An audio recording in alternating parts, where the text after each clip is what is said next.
직장 상사의 아파트에 간 뒤에 그곳에서 성추행을 당한 20대 여성이 아파트 8층에서 뛰어내려 숨졌습니다. 이미 1심 재판이 끝난 이 사건을 두고 논란이 이어지고 있는데요. 사건 발생 당시부터 그동안의 재판 과정 취재한 지환 기자 연결해서 자세히 들어보겠습니다. 자, 지환 기자. 네, 전국부 강원 취재본부입니다. 네. 이 사건이 처음 발생했을 때부터 지환 기자가 취재했다는 것으로 기억하는데요. 1심 재판이 끝났는데 지금 다시 논란이 일고 있다고요? 네, 그렇습니다. 다시 논란이 일고 있습니다. 피해 여성의 어머니가 쓴 글 때문입니다. 청와대 국민청원에 올렸는데요. 대학원 한 학기를 남기고 강원도 춘천에서 직장 생활을 하던 29살 딸 강모 씨의 억울함을 호소하고 있습니다. 강 씨는 직장 상사 집에서 성추행을 당한 뒤에 아파트 8층에서 뛰어내려 사망했는데요. 강 씨 어머니는 내년에 딸이 남자친구와 결혼을 생각하고 있었다면서 지금까지 가해자 측으로부터 아무런 사과를 받지 못했다고 전했습니다. 또 1심 재판에서 이 가해자이자 피고인이었던 40대 직장 상사에게 징역 6년이 선고됐는데요. 어머니는 딸 목숨값이 고작 6년이라면서 경찰 수사와 검찰의 기소 내용이 달라서 형이 가볍게 나왔다고 이렇게 주장하고 있습니다. 예, 경찰 수사와 검찰의 기소 내용이 다르다. 자, 일단 사건 내용을 다시 좀 알아보죠. 당시 무슨 일이 있었습니까? 네, 사건은 지난해 11월로 거슬러 올라갑니다. 강원도 춘천에 있는 한 사단법인 직원들이 프로젝트 종료 기념으로 전체 회식을 했습니다. 자정 무렵 회식은 끝났는데요. 술자리가 끝난 뒤 법인 기획실장 40살 이모 씨는 사무실 후배였던 강 씨를 자신의 아파트로 데려갔습니다. 직장 상사 이 씨는 미혼이었는데요. 당시 아파트 외부 CCTV에는 두 사람이 집으로 들어가는 모습이 담겼습니다. 지금 모습인데요. 내부 CCTV에도 취한 강 씨가 이 엘리베이터 앞에서 몸을 제대로 가누지 못하는 모습이 찍혔습니다. 사건은 강 씨가 이 씨 집으로 들어간 후 2시간 반쯤 뒤인 새벽 3시쯤 발생했는데요. 8층의 이 씨 아파트 뒤쪽 베란다 창문을 통해서 강 씨가 떨어졌고 그 자리에서 숨졌습니다. 예. 그러니까 직장 상사의 집에 간 뒤에 아파트에서 떨어졌다. 자, 이런 건데 당시 경찰 수사는 어떻게 진행됐습니까?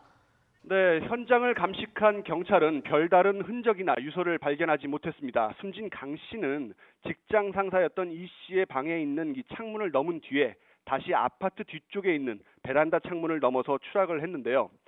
술에 취한 강 씨가 방에 있었고 자신은 거실에 있다 보니까 아무것도 몰랐다. 이렇게 처음에 주장했던 직장 상사 이 씨는 경찰의 추궁에 결국 성적 접촉이 있었다고 실토했습니다.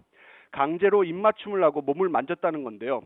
경찰은 그런 이 씨에게 준강간 치사라는 혐의를 적용했습니다. 치사, 그러니까 강 씨의 죽음에 이 씨의 책임이 있다는 겁니다. 경찰 말 들어보시죠.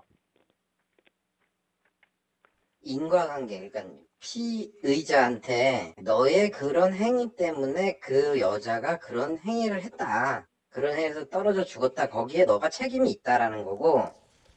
예. 자, 그런데 사건이 검찰로 넘어간 후에 이 씨 혐의가 준강간 치사에서 준강제 추행으로 이렇게 바뀌었는데 이건 어떻게 된 겁니까? 네, 맞습니다. 사건을 검토한 검찰 역시 강 씨의 죽음을 가장 중요하게 봤습니다. 취재 당시에 검찰 관계자는 이 치사 부분을 반드시 기소하고 싶었던 사건, 이라는 표현을 썼는데요. 문제는 성추행 이후에 강 씨가 스스로 아파트에서 뛰어내려 이르게 된 이 죽음 사이에 인과관계 이런 게 없다는 겁니다. 즉 이 씨의 책임을 입증할 증거를 찾지 못했다는 겁니다. 이러다 보니까 검찰은 중강간치사로 넘어온 이 씨의 혐의를 준강제추행으로 바꿔서 재판에 넘겼습니다. 강제추행이라는 거죠. 징역 4년을 구형했는데요. 반면 1심 재판부는 사건을 검찰보다 보다 엄하게 판단했습니다. 징역 6년을 선고했는데요. 검찰 구형은 물론 최고 4년 6개월인 강제추행죄 공고 형량보다 더 무거운 판결이었습니다. 예. 그러니까 강제추행으로는 비교적 무거운 형량을 받았다는 건데요. 지금 유가족들의 반응은 어떻습니까? 네, 1심 재판 당시에 숨진 강 씨의 부모님과 유가족, 친구들이 재판에 나왔습니다. 징역 6년 선고에 강하게 반발했습니다. 치사 부분을 빼고 추행으로만 본 검찰의 이 판단 탓에 형량이 너무 가볍다는 겁니다. 재판이 끝난 뒤에 좀 힘겨워하는 강 씨 아버지를 저희가 어렵게 접촉을 했는데요. 인터뷰 들어보시죠. 섭섭해죠. 뭐 사실 판결에 그 죽음에 대해서 좀 많이 들어가 있었어야 되는데 이게 자체가 좀 희한해요. 그 이해는 도저히 못하겠고. 예. 자, 이번 주에 항소심 재판이 열린다고 하는데 어떻게 진행될 것 같습니까? 네, 오늘 수요일 오후 이 사건 2심 재판이 서울고등법원 춘천재판부 심리로 다시 열립니다. 6년 징역을 받은 직장 상사 이 씨가 형량이 너무 무겁다 이래서 항소를 했는데요. 이 씨의 경우에 이미 준강제추행 혐의로 1심 재판을 받았기 때문에 이제는 중강간치사 같은 이런 혐의로 변경할 수는 없습니다. 또 1심에서 검찰 구형보다 법원 선고 형량이 더 무거웠지 않습니까? 그러다 보니까 이 씨만 항소하고 검사는 항소하지 않았습니다. 이 경우에는 형사소송법상 불이익 변경 금지 원칙 때문에 2심 재판부는 징역 6년보다는 더 무거운 형을 선고할 수 없습니다. 때문에 선택지가 없는 검찰로서는 이 씨가 제기한 항소를 기각해달라는 요청 정도만 할 수 있을 것으로 보입니다. 네, 여기까지 듣겠습니다. 지금까지 강원 취재본부 지환 기자였습니다.